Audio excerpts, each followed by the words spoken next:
Something that I have waited for so long. Chip, first of all, it's good to see you. Great to see you.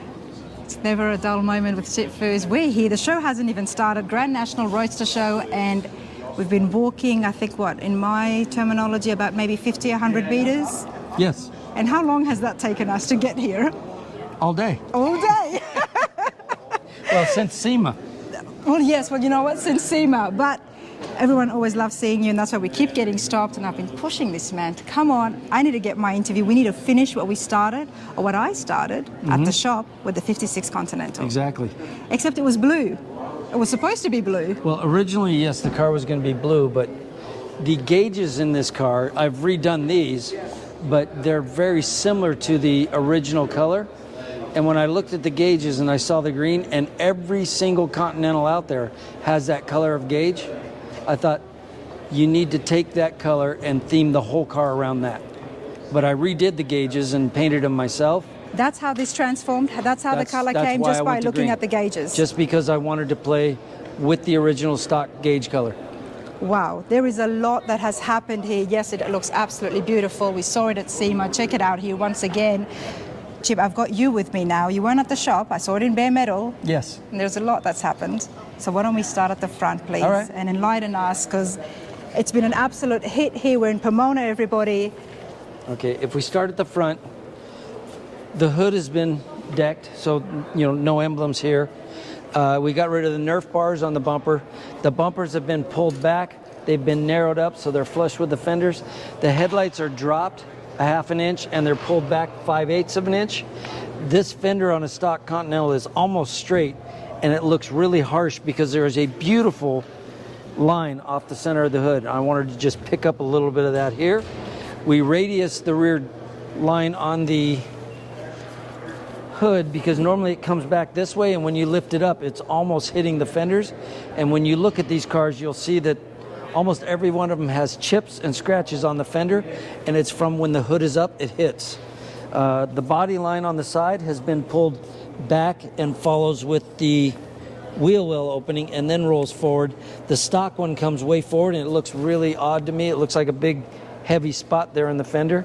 The wheels are one off. We used the stock A-arms but built new spindles and created all the lowered suspension on the car. It's got a Blueprint Engines LS3 with a 4L60 or 4L80E transmission, automatic. So it is a Blueprint LS3 engine. That's why it says Blueprint on here, Blueprint Engines. We used the original Continental valve covers and the original Continental air cleaner. The center of the air cleaner, I wanted it chrome so it would look like something that may have come out of the 50s or 60s when they were doing engine dress up stuff. So that's the only real chrome piece in the engine compartment. But I wanted that to be the focal point because it was a Blueprint engine and we were working with Blueprint, and keep the air cleaner. So at first glance, it looks like this is still the original Continental motor. And we also built the exhaust to mimic the original Continental exhaust. But it's all modern, it's new, it's high performance. What's the finish on the exhaust? That's actually a ceramic coating that's put on like a powder coating. Okay. So it'll handle the heat and look like this forever. And the firewall's been moved? No, the firewall is all stock, but just worked so that it's really clean and smooth. And then I only wanted the glossy part at the top and this subtle satin finish on everything else. So it's not about, this crazy show car engine. It's about making something look extremely elegant and simple. The vibe that I got once you opened it up is definitely a flowing, an it's evening gown. An exotic, or a, shall we say, a high-end luxury car. The engine compartments are satin finished, and that's what I want this to look like, is a high-end luxury car. I have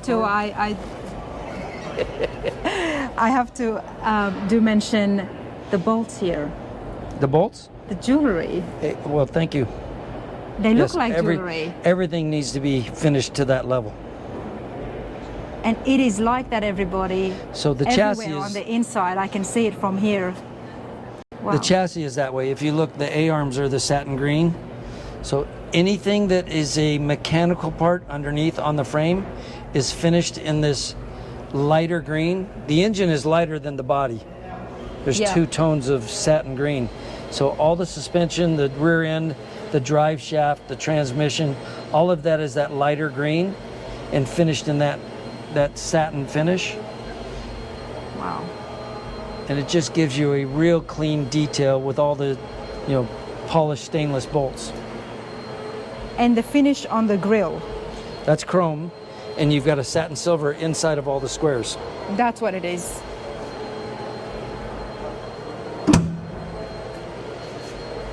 It makes it blink from all different angles. Yeah, this is just phenomenal. Thank you. So much fabrication just at the front end. We cut the whole top off the car and had to create this surround for the windshield, got rid of the wipers and made all the moldings completely around the car itself. What snowballed, Chip? What snowballed? What was the first thing that you did that snowballed every other fabrication to take into effect? Well, you do a sketch first, Yep. and there's nothing to snowball because we follow the sketch. But we hand built the steering wheel. And the vision? The Whose vision? vision was it? Whose vision was it? Well, you're looking at the owner of the vision. Okay. Pat and Linda Velasco owned the car, and Pat said, let's make it a convertible. And we went through the numbers and whatnot, and I told him it was going to be expensive to make a working top. But I wanted him to know so there's no surprises. He said, let's just make it a Roadster. And there's never been a Roadster done before? No. Not a Continental? So the rear seat is a 64 wraparound Thunderbird seat with the top of this, which is from the T-Birds, but we added it and used, this is where the original molding would be on a Continental, but the top comes up. Well, without the top, I used that and then used this to fill that area to fit for the wraparound rear seat. The door handles are 1956 Ford F100 pickup. It has that same round off. If you look at the stock handles, they're very square, just like where the headlights were on the fenders. This has that soft feel that I thought went with the car better. The door cut line is normally square here at the bottom. We radius that. All the rocker moldings are handmade. I reshaped the rear fender openings. The entire rocker molding These is are in all chrome? handmade. And These it's are- all chrome? All the way through? Is it one piece? Yes, and you see they also wrap around and become the end of the fender. Instead of just on surface, they create the whole surface. They've now become part of the body, not just an addition Exactly. to it. Wow, okay. The rear fenders have been extended and the bumper was shortened to make this the same line. The rear bumper is fit to the car, shortened, narrowed, pulled in tight. The rear spare tire hump was dropped 3 inches on the back of the car, and the rest of it is basically stock. That's all, ladies and gentlemen. Tons and tons of little subtle modifications. Just, in my mind, what I call tailor fitting a car. It's like if you bought a dress and you take it to a tailor to fit it to you. Yeah. I like to fit all the parts to the car and make everything work together. The factory errors. They have to do certain things for production. We get to take the production out of it and make it look like what the designers would have wanted the show car to look like. That's my goal. Well, I think you definitely achieved that. I mean, it's thank you. absolutely stunning. I love the fact that you have kept this, because there's no tire behind here. No. No. The tire actually drops in a well right behind that, so it is sitting there. Okay. But it's much higher than what the tire actually is. And it goes in line with being a Roadster, because obviously the body lines would have been such a big factor to keep with taking the entire roof off, Yes. to make it look like, okay, this is what it would have been if it was a Roadster coming from the factory. And I am so happy that we got to do this car for Pat and Linda Velasco. And another thing that I really wanted to change is the original cars, the whole dash is wrapped in leather. I wanted to keep the molding wrapped in leather, but I wanted that centerpiece to have the body color, because Let's move over to the driver's side. I love seeing a hard painted dash to go with all of that leather. Wow. So this green was here to go with the original blue. Well, can I call it blue? The turquoise green. I mean, I love Yes. that. It was very and then pretty. I made the gauges with Shannon from Redline Gauges. I made the faces and painted them, sent those to him, and he put all the gauges in behind them. So they're all modern and new, but Wow. they still look similar to the original gauges. Now you did the And then you interior see for the- this as well. Yes. And then you see the steering wheel is all handmade, but then I painted that to look like it's shall we say, a pearl or, You can definitely say pearl because I see pearl. yeah. Very But feminine. There's about 10 different colors of pearl in there. So when you get the light on it, you see the swirls in it. So it looks like a bowling ball or something. Wow. And then all the handles that open the door and the shift knob and the turn signal, all those handles are painted the same way. But you've got the pearl as the backdrop of the gauges as Exactly. well. And behind the controls on the panel. Right. Oh, this is beautiful. Thank you. And you often think about, okay, what would go well with green? We've got gray in here, Yes. and it works so well. It's a green gray. It's a green gray. All of them have that subtle green in them. If you haven't seen Foose Design shop tour, you have to see that because, Chip, you do it all. I mean, you hands and knees with the foam and fixing the interiors, fitting it in. Thank you. I'm not a mechanic. As a kid, I could work on a car and have paint all over my hands and I'll still eat a sandwich. If I was doing mechanical work and I had grease on my hands, I didn't want to eat anything. I love making things beautiful. You can work on a car for 8 hours just doing mechanical work and you're done, and from 50 feet away it still looks the same. But if you just work on making something beautiful, you can spend that same time on it, step back and go, wow, that looks really cool. That's what motivates me. Best car designer out there in the entire world, very well known. Chip, I love this, and I Thank can you. tell that you absolutely love it as well. I mean, this would be right up there as one of your favorites, can we say? Possibly. You've got a fair Yeah. few here today. I'm working on what I hope is going to be my favorite of all time, Okay. and that's the Duesenberg. The Duesenberg. I'm excited for the Duesenberg. We've seen a little bit of it on the channel. How Yep. far along are you on that? Still working on the design, Okay. but I've been so busy on other things, I haven't been able to dedicate myself to it. So I do sketches, I put them on the wall, and then I can walk out of the room, and maybe it's a week later, I'll walk in, and I see something about it that bothers me, and I work on that. And then I'll put something on the wall, I'll walk out, I'll come back, and I want to do this. So I'm living with this and adjusting it, and I want to do that so that I never feel that way when I see the car.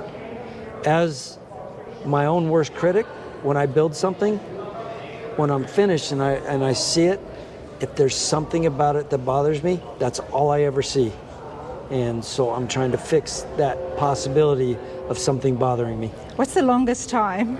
You know, after hearing that, I have to ask, what's the longest it has taken you to do a design, a rendering, I guess? Well, most sketches are just in a few days. We'll work something up and then get going. And when I'm done with everything that's in front of the Duesenberg, I will finalize all the design work Okay. immediately to get started on it. But while I'm still working on other things, I'll play around with the design and study it. I guess that's the difference between yourself designing and building the car, whereas some of us and other shops that would have a designer do the rendering and then they have to build it. But you've got that luxury and the skills, of course, but it is a thank you. luxury to be able to do both. Yeah, I'm still fabricating as well, so I get And fabricating, you know, of course. and it would drive me crazy if all I did was fabricate, and if all I did was design. I love the fact that I get to do both. This here, nobody would have thought about it. We see a lot of different cars. There's always something custom coming out. But you've done what you've done here, just like all your other builds. Again, it just goes down in books. It's very different. Well, thank you. So what is next for you? Detail and clean this in the morning, pull the plastic That's up not and, what I mean. and enjoy the It's weekend. the end of the day. Why do I always get you at the end of the day? What is wrong with me and you? What's happening next? Foose Design, what's the next big build? The Duesenberg will be the next big build, but we're finishing. But you're not even designing that. I mean, when can we expect that to be finished? Well, I'm working on a 36 Ford with Luke DeLay right now. Okay, yep. Marcel's Custom Metal. Did you go It's to the open house today? That was Thursday. That was today Thursday? Yeah. No. I was trying to get everything set up. We both love you, thinking it Luke. was I was yesterday. supposed to go there as well, and I was stuck in traffic. But anyway. But no, I didn't go. But he has the body from the Duesenberg in his shop. That's where I saw it. And he has the 36 that I designed that we're building at his shop. Okay. For 36. Joe Nickel. Okay. And that's coming next year? I would doubt that it'll be here next year, but I would say within the next 3. Within the next 3. Yes. Catching up with Chip Foose, absolutely loved seeing and finally getting my details on the Continental with yourself. When am I going to see you again? Probably tomorrow. I knew you were going to say that. That's why I had to ask you. And I'll see all of you when you show up at the show. Thanks, Chip. Always a you. pleasure. Thanks, mate.